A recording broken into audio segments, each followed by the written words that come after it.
어렵게만 느껴지는 새해 예산, 예산을 읽어드립니다. 안녕하세요. 오늘 진행을 맡은 예산 읽어주는 여자 박경미입니다. 국민 여러분들의 생활과 직접적으로 맞닿아 있는 예산, 너무 어려우셨죠? 그래서 준비했습니다. 총 3편으로 나눠서 진행하고 있는데요.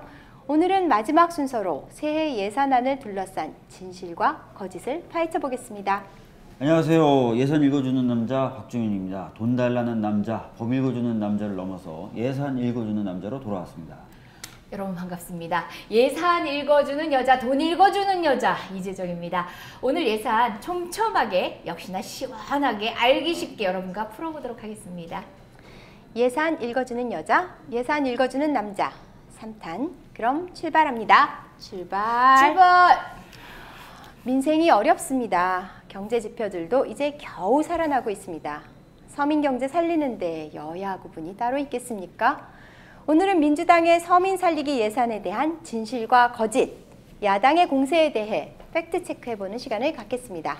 예, 첫 번째로 말씀드릴 것은 공무원 충원 부분입니다. 이 공무원 충원은 문재인 정부 새해 예산의 5대 핵심 예산 중에 하나인데요.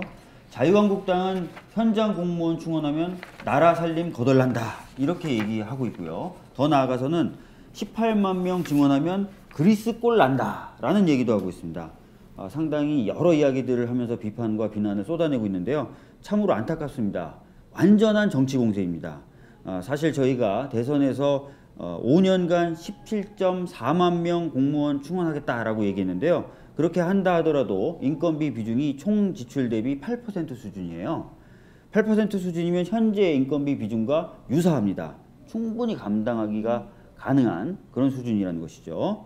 저희는 자유한국당이 아닙니다. 재정조사도 안 하고 막 질러대지 않습니다. 다 했어요. 자유한국당의 주장이 더 어이없는 건 그리스 얘기하면서 한국 공무원하고 수를 너무 단순하게 비교를 하면서 그리스처럼 된다 이렇게 주장하는 거예요. 인구 100명당 공무원 수를 보면 2013년 기준으로 했을 때 그리스는 5.6명, 한국은 2명으로 2배 이상 차이가 납니다. 인력이 턱없이 부족한 국민 생활과 밀접한 분야, 안전과 관련된 분야, 이렇게 현장 공무원들을 충원해서 대국민 서비스를 향상시키자는 겁니다. 청년 실업을 해소하자는 겁니다. 충원되는 대상 직종들을 보면 여러분 납득이 되실 거예요. 파출소, 소방서, 사회복지, 방문관, 집배원, 근로감독관, 산업안전감독관, 해경, 군부사관, 군무원, 교사까지 있습니다. 방문간호만 하더라도 서울시에서는 이미 찾아가는 동사무소를 운영한 사례가 있습니다. 자, 그럼 첫 번째 팩트 체크 들어가겠습니다. 공무원 충원되면 나라 곳간 거덜난다? 거짓입니다. 진실은 현장 공무원 충원되면 국민의 삶이 훨씬 좋아집니다. Great! 두 번째, 최저임금 인상 부담에 따른 중소상공인 지원에 대해 야당은 인건비를 지원하는 법은 전 세계 유례가 없다고 주장하는데요. 이재정 의원님, 한번 반박해 주시죠. 너무 안타깝습니다. 결론부터 말씀드리면 거짓입니다.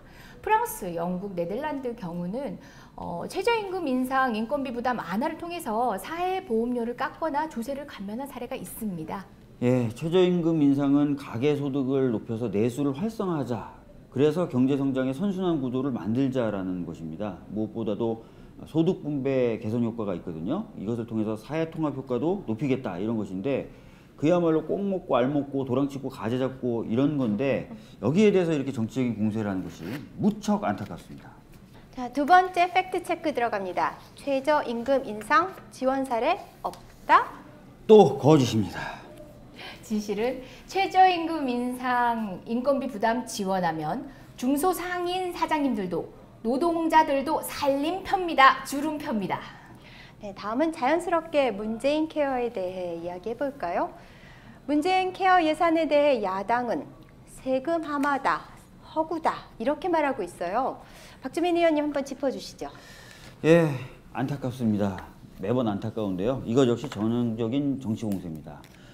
문재인 케어는 국민 의료비 줄이고 평생 건강 서비스 체계를 구축하자는 취지거든요. 예산에 대해서, 재정에 대해서 걱정을 많이 하시는데요. 건보 적립금 21조, 그 다음에 건보료 평균 인상률 3.2%분, 그 다음에 부정수급자를 적발해서 재원의 효율성을 높이면 충분히 재원 조달이 가능하다라는 판단이 있습니다. 3,800여 개의 비급여 항목들을 전면 급여해서 국민의 의료비를 확 낮춰서 서민들의 삶을 개선하자는 것이니까 제발 정치 공세 그만하고 협조해 주셨으면 합니다. 세 번째 팩트체크. 문재인 케어는 세금 먹는 하마다. 또 거짓입니다. 진실은 건강보험 확대하면 국민 의료비 부담이 확 줄어듭니다. 네, 아주 꼼꼼하게 팩트체크 해주시네요. 다음은 어르신들 기초연금에 대해서 야당이 뭐라 하는지 알아볼까요? 어르신들이 들으면 기분 상당히 안 좋으실 것 같은데요. 먼저 야당의 이런 주장에 대해 안타깝게 생각합니다. 기초연금 5만 원 인상에 대해서 퍼주기 예산이라고 규정하고 있습니다. 사실 기초연금 공약해서 약속 안 지킨 건요. 자유한국당의 전신 새누리당이었습니다. 선거 때마다 기초연금으로 표 장사했습니다. 이제 와서 나 몰라라 하는 거죠. 화가 납니다. 무엇보다 기초연금 인상은 지난 대선에서 야당 모두가 공약했던 사항입니다. 네, 저도 기억하고 있습니다. 자유한국당은 소득 하위 70% 어르신들께 월 30만 원 주겠다고 공약했었고요. 국민의당은 하위 50% 어르신들께 월 30만 원을 드리면서 동시에 국민연금과의 연계도 폐지하겠다 이렇게까지 공약을 했었거든요. 근데 이주에 와서 우리 문재인 정부가 하겠다라고 하니까 이거 포주기다라고 하는데 완전히 내로남불입니다. 내가 하면 로맨스, 남이 하면 불륜. 네, 참으로 안타깝습니다. 어르신들께 효도하는 게 어느 정당인지, 어느 정부인지 잘 기억해 주세요. 기초연금 지키는 정당, 민주당입니다. 자, 네 번째 팩트체크. 어르신 기초연금 인상은 퍼주기다. 또 거짓입니다. 진실은 기초연금 인상하면 어르신들 노후가 편안합니다. 네, 이번에는 새롭게 신설되는 아동수당 팩트체크 들어가 볼까요? 야당은 묻지마, 아동수당 퍼주기 이렇게 얘기합니다.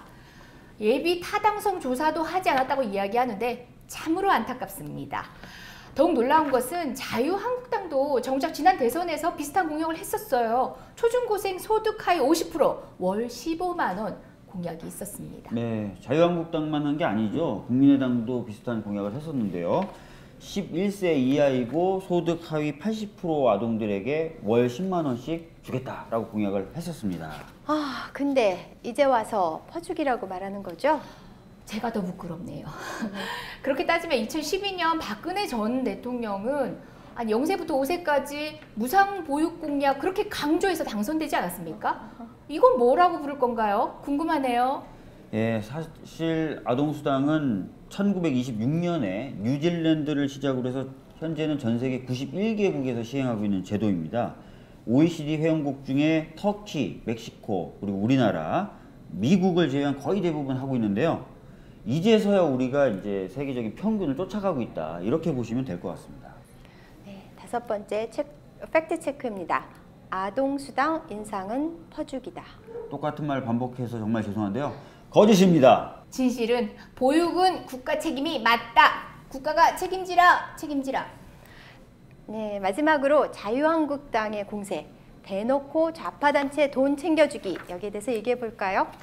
예, 2018년 예산안 중에요. 비영리 민간단체 지원 예산액을 71억 원에서 117억 원으로 증액한 부분이 있거든요.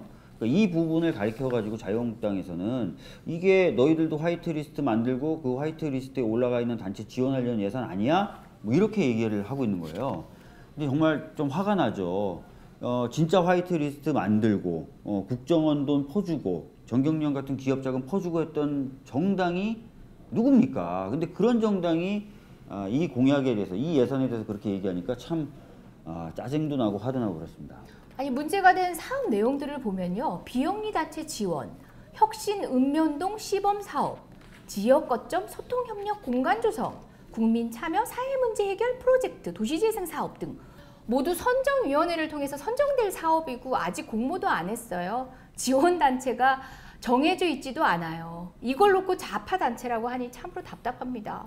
정부는 사업 공모, 선정 과정을 모두 공개하겠다고 했는데도 말이죠. 아니 그러면은 단체가 결정된 것도 아닌데 벌써부터 퍼주기다. 벌써부터 색깔론 공격하고 있는 거예요?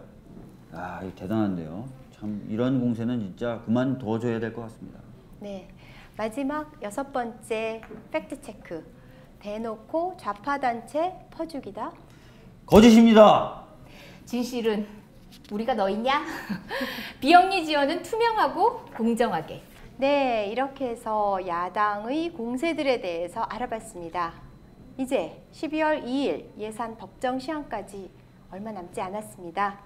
끝까지 최선을 다하겠습니다. 네, 저희들도 언제나 최선을 다하도록 하겠습니다. 고맙습니다. 고맙습니다.